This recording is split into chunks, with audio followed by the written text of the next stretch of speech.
देखिए मैं इसमें करने का आईब्रो किस तरह से करनी है बताऊँगी। तो आपको धागा चलाना आना चाहिए सबसे पहले तो।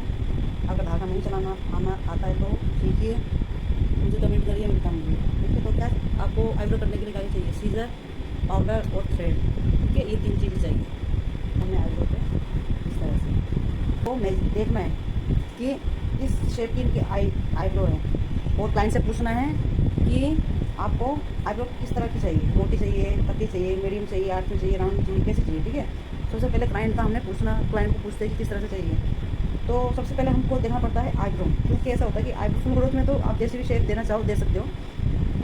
किसी किसी की होती है ना आईब्रो ज़्यादा आई हुई नहीं होती है, तो हमें मेजर करना पड़ता है कि देखना पड़ता है कि कहीं कहीं से कुछ ख़राब ना हो रही हो, कहीं से गैप ना हो रहा हो। तो सबसे पहले देखकर ये क्लाइंट को समझाना पड़ता है हमें कि देखिए आपकी आईब्रो इधर से ऐसी हो रही है। तो पहले हमें शीशे में मिरर में उनको दिखाना पड़ता है, ताकि वो बाद में ये ना बोले कि यहाँ से आपने गैप कर दिया, उड़ा दिया।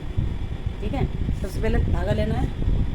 धागे को आपको, अगर आपको थ्रेड चलाना आता है तो ठीक है, नहीं आता तो पहले सीखिए। थ्रेड लेके आपको ये हिस्सा आपको दांत में लेना है, मुँह पे लेने के बाद ऐसे करके 1 2 3 4 5, बस इससे ज़्यादा नहीं। ठीक है, 4 या 5। तो ये देखिए ये आईब्रो की शेप है। सबसे पहले हमें सेंटर क्लीन करना पड़ता है। ठीक है, सेंटर क्लीन करने के लिए हमें इस तरह से गैप का भी ध्यान रखना पड़ेगा आपको, क्योंकि किसी क्लाइंट को गैप थोड़ी कम चाहिए होती है। तो इसी तरह से हमें गैप ज़्यादा नहीं करना है। अगर किसी क्लाइंट को गैप ज़्यादा नहीं चाहिए तो गैप पहले कम ही रखना है, फिर हमें बाद में उनको दिखाना है कि गैप आपको ज़्यादा लेना है कि कम लेना है। अगर वो बोलते हैं हाँ और कर दो, फिर हम बाद में निकाल सकते हैं। ठीक है, क्योंकि निकालने के बाद दोबारा नहीं हो सकता ना, तो वो हमें पहले क्लाइंट को पूछना है कि गैप कितना रखना है। करने के बाद फिर शो दिखाना है उनको कि कितना आपका गैप चाहिए।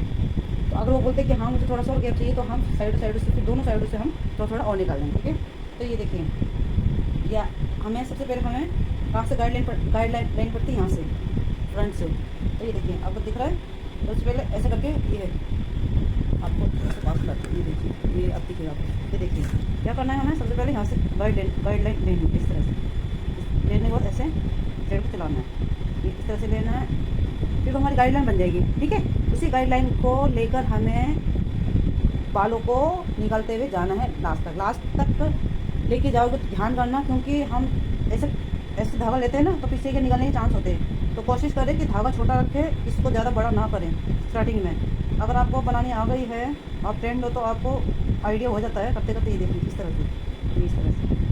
ठीक है, इस तरह से ये फ्रंट का हो गया। ये गाइडलाइन लेके फिर हम बैक में भी आएंगे।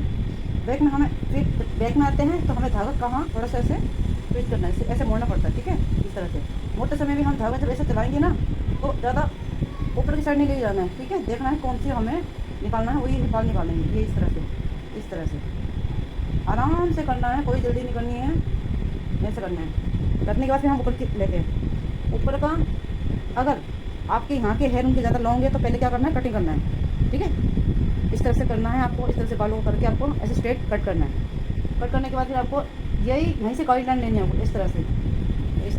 सबसे पहले देखो, आप स्टार्टिंग से ही पतली नहीं करनी है आईब्रो को, आपने थोड़ी ठीके रखनी है, ताकि अगर क्लाइंट बोले कि हाँ ये ठीक है मुझे पतली थोड़ा सा कर दो, तो आप कर दो। ठीक है, इस तरह से करना है।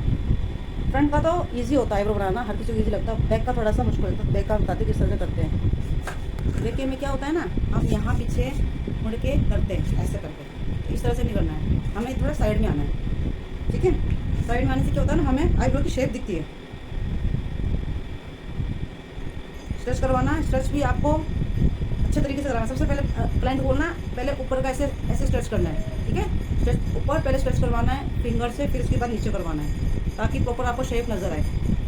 तो गाइडलाइन हमें कहाँ से लेना है, यहाँ से। देखिए कैसे धागा ऐसे नहीं लेना, ऐसे लेना है, तो ध्यान करें ना। ठीक है, इस बात का। ये देखिए इस तरह से लेना है। अब ऐसे करते पीछे करोगे ना तो आपको ध्यान ठीक से दिखेगा नहीं, इसलिए आप क्या थोड़ा साइड में खड़े होकर करना है बैक वाली आईब्रो, इस तरह से। ये हर कोई नहीं बताता है आईब्रो जब डालते हैं ना ट्यूटोरियल, तो ये सब चीज़ नहीं बताते हैं कि कहाँ खड़ा होना, किस पोजीशन में खड़ा होना है। तो पीछे नहीं, साइड में, हल्का साइड में खड़ा होकर आपको इस तरह से देखना है साइड से। ठीक है, इस तरह से बस वही गाइड को फॉलो करते जाइए। ऊपर वैसे ही करना है जैसे बताया था मैंने। पीछे से ज़्यादा आईब्रो को छोटी नहीं करनी है। स्टार्टिंग में आपको आईब्रो को ठीक ही रखनी है, फिर क्लाइंट को मिरर दिखाना है। मिरर दिखाने के बाद क्लाइंट से पूछना है ठीक है। अगर वो बोलते हैं ठीक है तो ठीक है, नहीं तो वो बोलते नहीं मुझे थोड़ी सी पतली चाहिए, तो आप एक लेयर दोबारा निकाल सकते हो, क्योंकि मोटी होने के बाद पतली हो सकती है, पतली होने के बाद मोटी नहीं हो सकती। इसलिए मैं क्या करती हूँ, पहले ठीक ही रखती हूँ, फिर क्लाइंट को दिखाती हूँ। हाँ, क्लाइंट बोलते कि हाँ ठीक है इतनी ही मुझे चाहिए, तो मैं उसी हिसाब से फिर रहने देती हूँ। अगर वो बोलते कि नहीं पतली चाहिए, तो फिर मैं थोड़ा सा एक लेयर ऊपर नीचे से निकाल देती हूँ। ठीक है, प्रैक्टिस तो आप देखो क्या करना है ना, प्रैक्टिस के लिए बहुत ही है कि जैसे आपके पैरों में आईब्रो का शेप देकर उसको आप प्रैक्टिस कर सकते हो। वो भी मैं आपको बताऊंगी किस तरह से करना है। ये मैंने आपको गाइडलाइन दी है कि किस तरह से करना है। ठीक है, तो इस वीडियो से आपने अगर कुछ सीखा है तो प्लीज़ मेरे चैनल में नए हों तो मेरे चैनल को लाइक शेयर सब्सक्राइब ज़रूर करें और प्लीज़ फुल वीडियो ज़रूर देखें। Okay, then bye.